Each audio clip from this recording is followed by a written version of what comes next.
নমস্কার বন্ধুরা, চেটেপুটে চ্যানেলে আপনাদের সবাইকে স্বাগত। আমি দেখুন এখানে একটা মিক্সিং বোল নিয়েছি। এখানে আমি দিয়ে দিচ্ছি 1 বাটি পরিমাণ আটা, দিয়ে দিচ্ছি এখানে নুন হাফ টিস্পুন মতো, দিয়ে দিলাম চিনি। এবার দিয়ে দিচ্ছি ময়ানের জন্য একটুখানি তেল, 1 টিস্পুন মতো তেল আমি দিয়ে দিলাম। এবারে এটাকে আমি মেখে নিচ্ছি। আমি আটা দিয়ে এটা বানাচ্ছি, আপনারা চাইলে ময়দা দিয়েও বানাতে পারেন বা আটা ময়দা মিশিয়েও আপনারা বানাতে পারেন। আমি আপনাদেরকে আজকে করে দেখাচ্ছি আটা দিয়ে একটা সহজ নাস্তা রেসিপি। খুব তাড়াতাড়ি এটা হয়ে যায়, মুখরোচক খেতে হয়। আপনারা এটা ব্রেকফাস্টে যেরকম খেতে পারেন সেরকম বাচ্চাদেরকে কিন্তু টিফিনেও আপনারা এটা দিয়ে দিতে পারেন। দেখুন এটা আমার হয়ে গেছে ময়ান দেওয়া। এবার এটাকে আমি অল্প অল্প করে জল দিয়ে মেখে নিচ্ছি।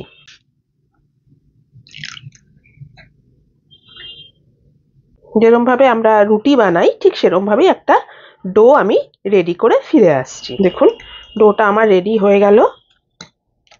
এবারে আমি এটাকে একটু আলাদা করে রেখে দিচ্ছি। এরপরে এর যে পুরটা হবে ভেতরে সেটা আমি আপনাদেরকে করে দেখাচ্ছি। দেখুন এবারে আমি পুরটা রেডি করছি। তার জন্য আমি আলু সেদ্ধ নিয়েছি। আলুটাকে আমি সেদ্ধ করে একটা গ্রেটারের সাহায্যে গ্রেট করে নিচ্ছি। আপনারা এমনি হাতের সাহায্যে করে নিতে পারেন, মেখে নিতে পারেন বা ম্যাশার দিয়েও ম্যাশ করে নিতে পারেন। এরম ভাবে করলে দানা দানা ভাবটা থাকে না, খুব মিহি হয়। আলুটা আমার গ্রেট করা হয়ে গেছে। এবার নিয়েছি একটা ডিম। ডিমটাকেও আমি গ্রেটার দিয়ে গ্রেট করে নিচ্ছি। এবার এখানে আমি কিছু জিনিস অ্যাড করছি। প্রথমেই দিচ্ছি আমি স্বাদ মতো নুন, সামান্য একটুখানি চিনি আমি দিয়ে দিলাম। এটা দেবেন, দিলে টেস্টটা কিন্তু সত্যিই খুব ভালো হয়। দিয়ে দিচ্ছি ধনেপাতা কুচি 1 টিস্পুন মতো। 1 টিস্পুন দিয়ে দিচ্ছি গাজর গ্রেট করা। সবজিটা আপনারা আপনাদের পছন্দ মতো দেবেন। 1 টিস্পুন দিয়ে দিচ্ছি পেঁয়াজ কুচি। সামান্য একটুখানি দিয়ে দিলাম কাঁচা লঙ্কা কুচি। আর দিয়ে দিচ্ছি 1 টিস্পুন মতো পেঁয়াজ পাতা। এটা অপশনাল, থাকলে দেবেন, না থাকলে দরকার নেই।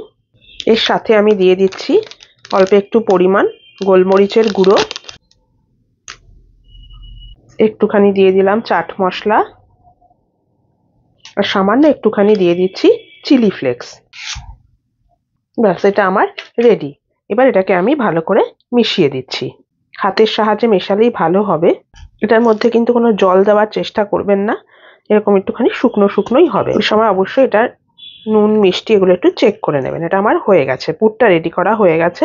এবার চলুন পরের প্রসেসটায় যাই। দেখুন আমি আবার আটার ডোটাকে নিয়ে এসেছি, আবার একটু হাতের সাহায্যে মেখে নিচ্ছি। এবার এখান থেকে আমি ছোট্ট ছোট্ট লেচি কেটে নিচ্ছি, লুচির থেকে সামান্য একটু বড়। 1 বাটি আটা থেকে আমার 10টা লেচি হয়েছে।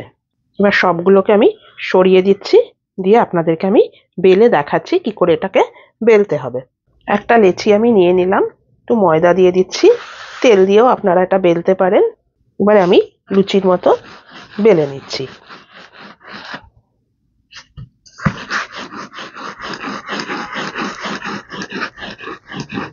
দেখুন এরকম একটা লুচির মতো আমি বেলে নিলাম। এবারে যে পুরটা আমি রেডি করেছিলাম সেই পুরটা আমি এবারে দিয়ে দিচ্ছি মাঝখানে।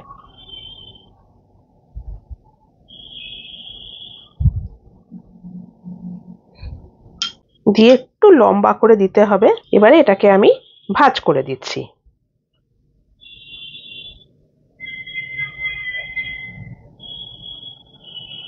দেখুন দুটো মুখকে একসাথে নিয়ে এসে এরম ভাবে আটকে দিচ্ছি।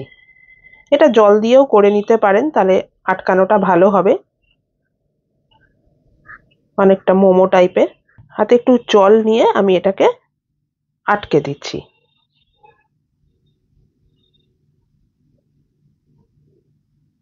যাতে ভাজার সময় এটা খুলে না যায়। দেখুন এরকম লম্বা টাইপের একটা শেপ হয়েছে। আমি এরকম শেপ করলাম। আপনারা আপনাদের পছন্দ মতো গোলও করতে পারেন, মোমোর মতো করতে পারেন, যেরকম খুশি করতে পারেন। দেখুন আমি হিটে একটা প্যান বসিয়েছি, এখানে আমি একটু রিফাইন্ড অয়েল গরম করছি। আর গরম করতে করতে আপনাদের দেখিয়ে দিই, দেখুন এরকম ভাবে আমি রেডি করে নিয়েছি। তেলটা একটু গরম হলে খুব বেশি গরম করবেন না, হালকা গরম হবে, তা না হলে কি হবে এটা মানে ক্রিস্পিটা মানে পুড়ে পুড়ে যাবে একটু, কিন্তু কাঁচা থাকবে। সেজন্য তেলটা একটু হালকা গরম অবস্থাতেই এটা ছেড়ে দেবেন। আস্তে আস্তে আস্তে আস্তে এটা ভাজাটা হবে। দেখুন বুদবুদি উঠছে এরকম ভাবে। এবারে আমি একটা একটা করে ভাজা ছেড়ে দিচ্ছি।